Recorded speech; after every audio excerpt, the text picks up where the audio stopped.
Welcome to the Inspiration North podcast, inspiring stories from inspirational people and how they found their passion, their true north. I'm James Eves. And I'm Michelle Minikin, and this is the Inspiration North podcast. With us in the studio in this episode, we have Tamma Carel. Becoming a surprise business owner, sustainability is important, and hedgehogs are really cute. Tamma is a senior environmental consultant and the Director of Imvelo Ltd. Her passion is STEM engagement and using her expertise to facilitate industry to meet the growing demands of sustainable practices.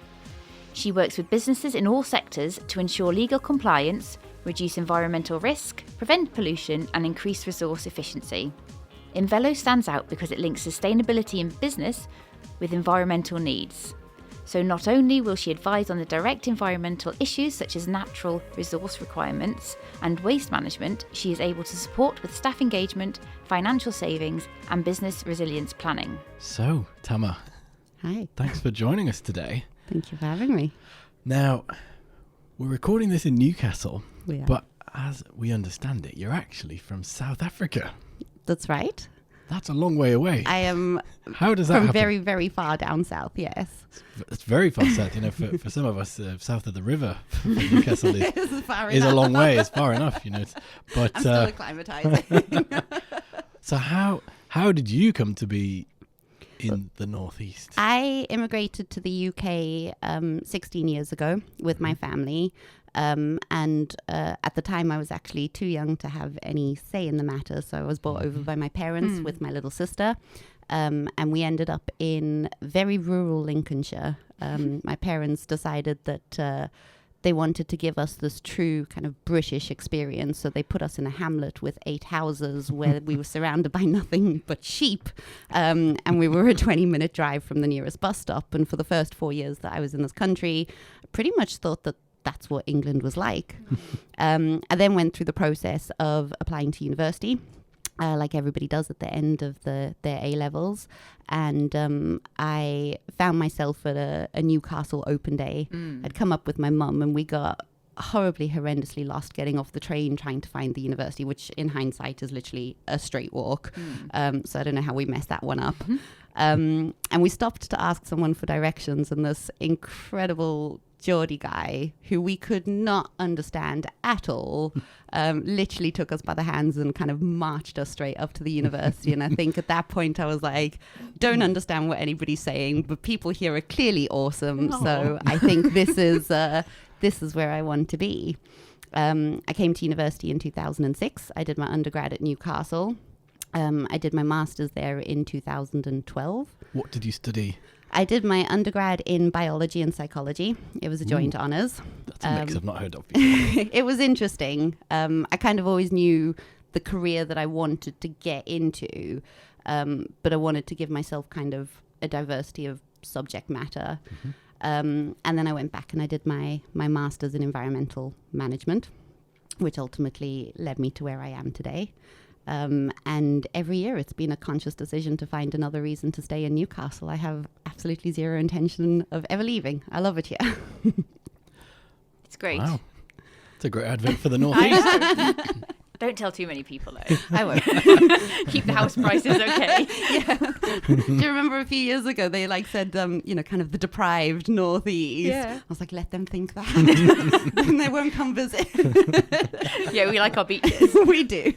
We're very lucky. It's such a, perfect little corner of the country. It's a very cosmopolitan city, but you've got the beaches and the countryside, and honestly, what more could you want? What more could you need? And the airport if you want to escape somewhere sunny. Exactly. Yes. Like we like to do regularly. Oh, definitely. It's quite a culture shock, isn't it? I remember I talked with various friends from other cultures where, or it might even be in London, you don't talk to anyone in the street or in a shop. It's sort of, and I'd say to some, you could be queuing for fish and chips or you're buying a coffee or something and you just strike up a conversation with someone in the queue and it's like, what? You talk to strangers? I think it's amazing here. It was definitely, obviously I love the university, I love the course, but what I remember so vividly was how just lovely and friendly and kind that man was. But my mother and I were completely baffled. We had no idea what he was saying. So I did think it was going to be a bit of a culture shock.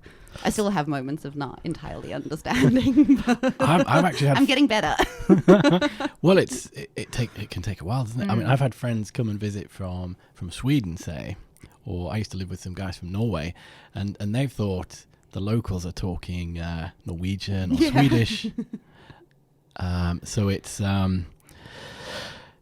it can take a while to understand, yes. No, definitely. So do you speak fluent Geordie now? I'm really working on it. So I know that there's still kind of a hint of South African in my accent, and I think over the 16 years I've got quite anglicised, but I'm pretty sure that those Geordie twang's going to just take hold one day. Doubt it. I try so hard. Do I not sound Geordie? No. Not a convincing Geordie. Not at all, thankfully. So talk me through. So I recently read that you have won a very lovely award. So talk me through the journey from this lovely man marching you up to the university to winning the Young Entrepreneur of the Year award. Yeah, it's been kind of a crazy story. So upon finishing my master's, I've been very lucky. Considering I graduated from my first degree directly into a recession, there were not very many environmental jobs. I actually ended up working for the university as a graduate ambassador, STEM ambassador, as part of their engagement and outreach program. And that kind of kept me in the sciences and kind of that STEM engagement, which is something I'm still very passionate about. While I kind of figured out where I was going to do next, and then doing a full-time master's kind of gave me another year to kind of refine that. I had a multitude of jobs. I've had lots of different environmental jobs. So I kind of started off in agriculture, and field trials.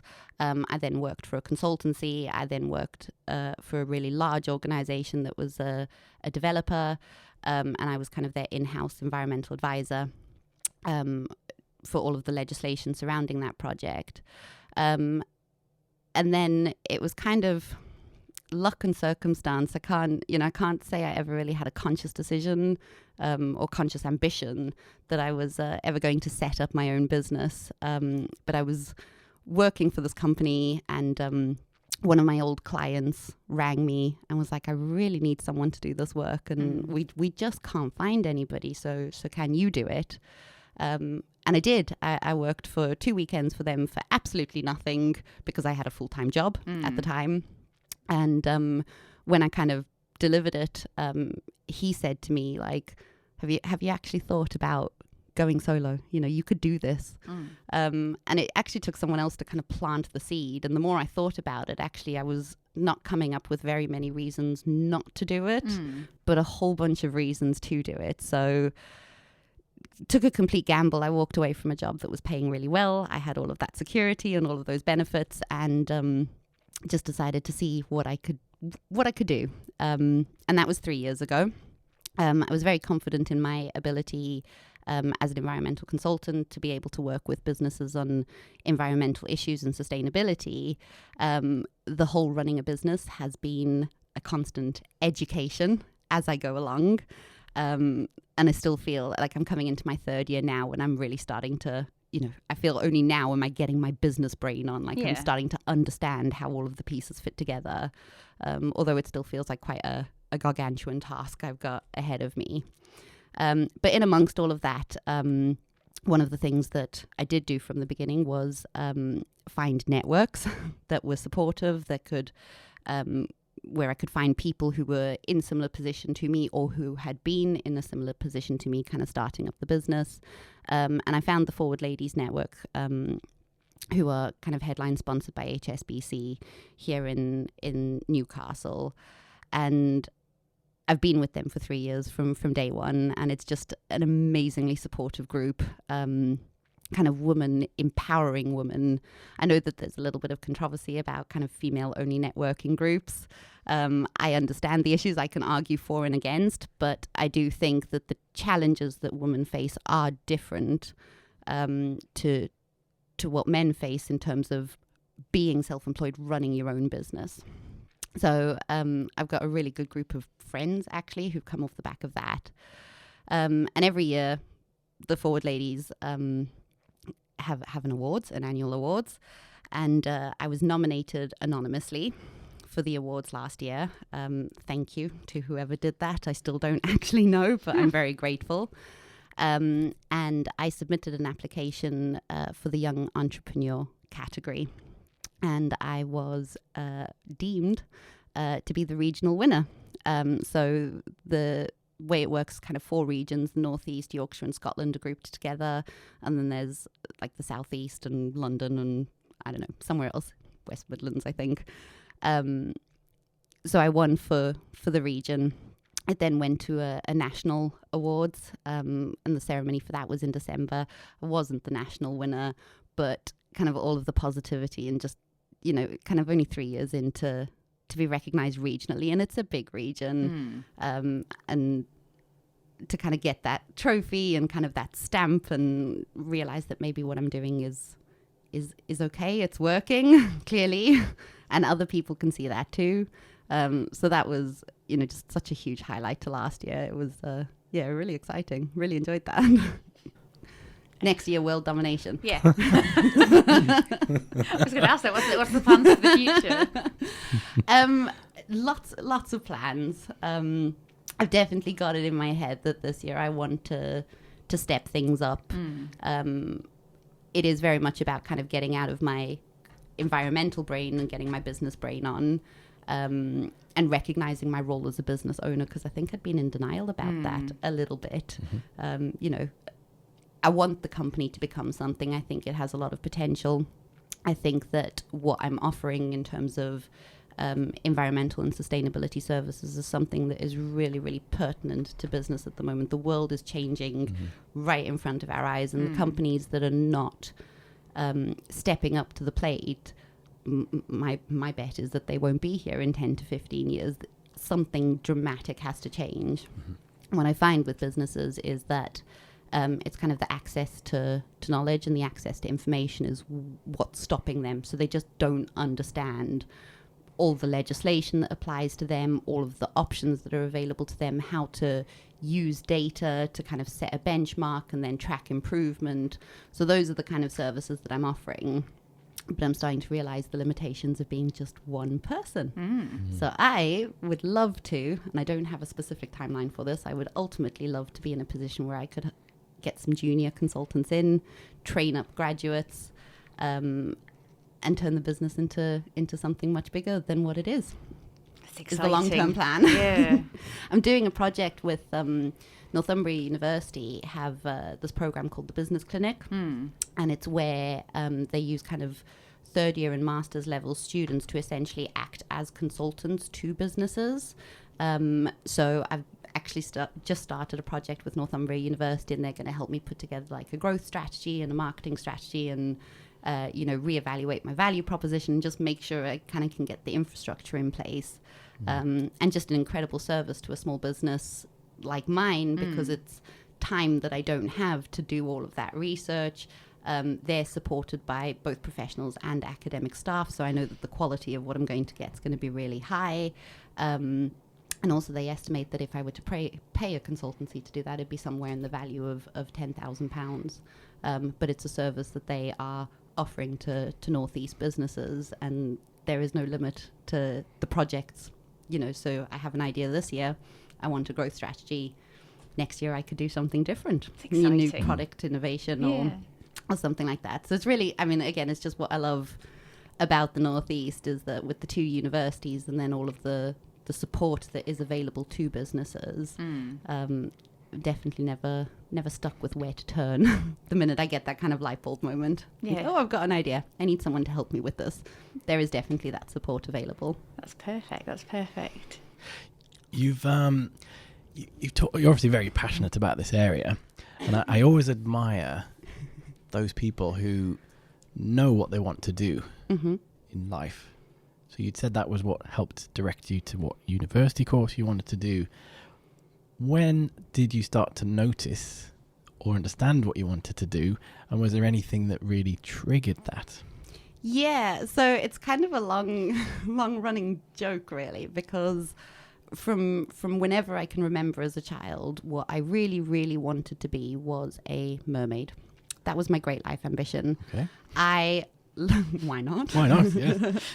I love the ocean, and all I ever wanted to be was in, on, or under the water. And then kind of a film came out, and it's a little embarrassing because I've talked to a few people and not everybody remembers this, but a film came out called Flipper. Yes. I've just started a mentoring program with 2 girls in year 9, and I mentioned this to them, and I got totally blank face. They're like, we've never heard of that movie. I was like, I grew up on Flipper. Why does nobody know this? I know the song and everything. I'm not going to sing it though. But in that movie, the kind of key protagonist was a marine biologist, and I learned that term. So throughout my entire teenage life, I was pretty convinced I was going to be a marine biologist. If you ask my grandmother, she was pretty convinced I was going to be a fisherman, but it was kind of the same thing. And that was it. I got my head stuck on, I'm going to be a marine biologist. When it came to applying to university, to get into marine biology, you needed a chemistry degree. And I'm good at biology. I am not good at chemistry. It is definitely not a strong point. So getting onto that degree program was going to be challenging, which is why I took the alternative route of taking biology and psychology. I thought a science and a humanity still gives me options. You know, I can still go into animal behavior. I can still go into conservation. I can still go into the type of work that I'm doing now. That literally, there were no limitations. And I loved that degree. And it's weird now doing what I do, how much I'm going back to my kind of undergrad psychology notes, because for true sustainability, it's all about behavioral change and understanding what people buy into, what they care about, and how you can kind of work with that to kind of change hearts and minds. So it was always meant to, you know, it was always going to be this way. I think even when I did my master's in environmental management or environmental consultancy, I didn't quite realize how many different types of environmental consultancy it was. So it wasn't even until after that I kind of moved into what I do. And I think of it as kind of strategic conservation. So the options to work with animals are limited, although I find my other ways of doing that, which I'm sure we're going to touch on briefly. But working with businesses means that actually small actions within an organization result in bigger actions for the environment. So it's more than what I could do on my own. Kind of working with my clients and helping them to get their ducks in a row means that we're both kind of doing something positive for the environment, positive for sustainability. That's fascinating. So what's the sort of typical types of projects that you get involved in? All sorts. So my speciality is legislation. So it's helping businesses understand all of the rules and regulations that apply to them, and helping them put systems and controls in place to not break the law and to not cause pollution and to not end up being the company on the front of the, you know, local Daily newspaper because you've, you know, turned a river purple, which has happened more than a few times. From legislation, so that's kind of the starting point, and I won't go any further until I know that we are legally compliant as an organization. You can then take it further to implement an environmental management system, which is basically a framework for how to control the way that the business interacts with the environment, and that can be independently accredited. They can get certification to something called ISO 14001. And as a business, having ISO 14001 is kind of a stamp of confidence, you know, that they can then communicate to their external stakeholders. As part of having an ISO 14001 management system, there is a requirement to set objectives and targets for environmental enhancement, is how the standard phrases it. So we're always looking at ways that businesses not only mitigate against what they're doing, but actually how to become better. So I work with a couple of programs. One's called Operation Clean Sweep. It was kind of run by the British Plastics Federation in the UK, and it's about how manufacturing plants handle plastic pellets and flakes on their site so that they're not escaping into a marine environment. Carbon footprinting is an incredible tool. So with pretty much every business activity, there is a way to calculate the carbon emissions associated with that activity. Once you understand what the carbon emissions are, you can then kind of put improvements in place and track how well how well or not well you're doing. Typically, when you make carbon reductions, you're also making financial reductions. So the benefit for the business is kind of secondary. There's actually also legislation coming in April this year where all large organizations now have to report their carbon emissions as part of their financial reporting. So with it being large organizations, I think it's probably safe to say that over the next few years, that's going to start to trickle down the supply chain. So it's a really great tool, for businesses to utilize. You're going to need loads of people to help you service all those big businesses. This is what I'm hoping. And then kind of, the softer stuff. So marketing projects, community engagement projects, litter picks, tree planting, but not for the sake of greenwash. I kind of do all of that with a carbon footprint. So if our activity produces carbon emissions to this value, then actually we need to plant this many trees to subsidize it. So it's got value to it. It's not greenwash. I don't believe in doing stuff for the sake of doing stuff. It has to add value in some way, shape or form. So it's interesting. And then basically anything in between, if it's environmental, I'll figure out how to do it. That's brilliant. That's my job. Excellent. So a wee couple of months ago, I was sitting watching cartoons with my little boy, scrolling through LinkedIn, and all of a sudden I did a big squeal and threw my phone at my little boy. What was I squealing about? You were squealing about the 4 baby hoglets that I have been looking after for winter. So again, this was pretty exciting. When I say I couldn't quite find a career in animal husbandry and conservation, that's not to say that there are not other ways of kind of satisfying that need within myself. So it was October, I think, just kind of leading into autumn, leading into the colder temperatures.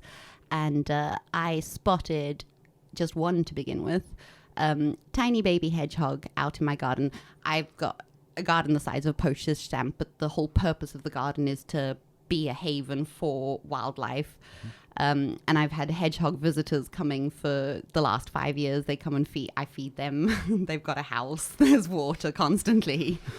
Anyway, this baby came for a feed, and I was looking at him, and it just looked very, very tiny. And what I did know is that kind of by October time, hoglets are supposed to be a certain weight so that they can survive hibernation, and that weight is about 600 grams. I was looking at this little guy and I was like, I don't think you're 600 grams. So I ran inside and got the kitchen scales, gave him a little bit of a fright, so he curled up into a ball, popped him on the scales, and he weighed all of 250 grams. So I brought him inside, just while I kind of figured out what to do. Got him all set up with a hot water bottle. These have been literally the most spoiled hedgehogs in the world. You have no idea what I've done.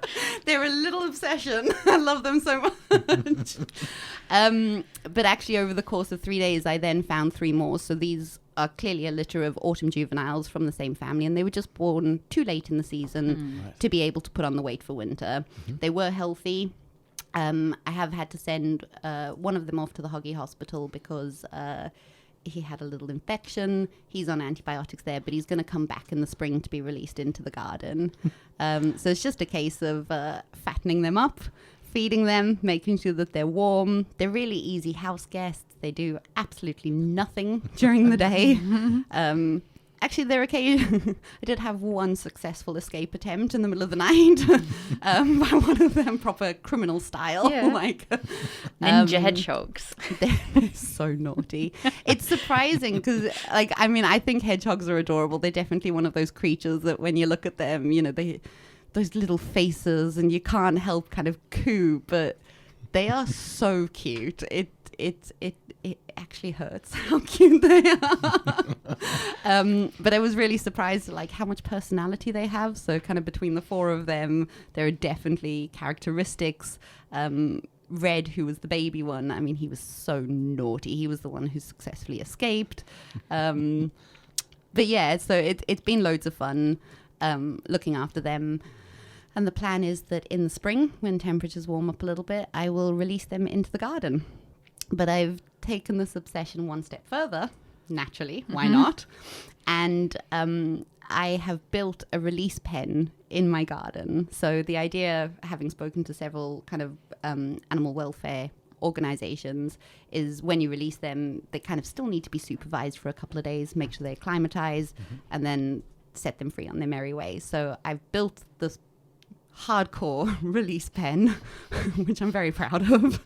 And following the release of my hedgehogs, my baby 4, I'd like to find a charity to affiliate with and do more releases. I want the garden to work for nature, and I think it'd just be super cool if I could give them a home for a few days before I set them free.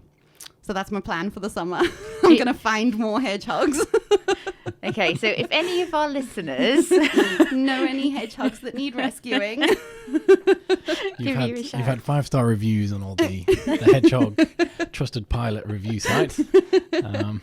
It's really, I think people initially, and because they are, kept inside, is really important. I'm not, they're not pets. I don't handle them. I don't coddle them. I feed them. I water them. They've got everything that they need, but they are very much wild animals that need to go back into the wild.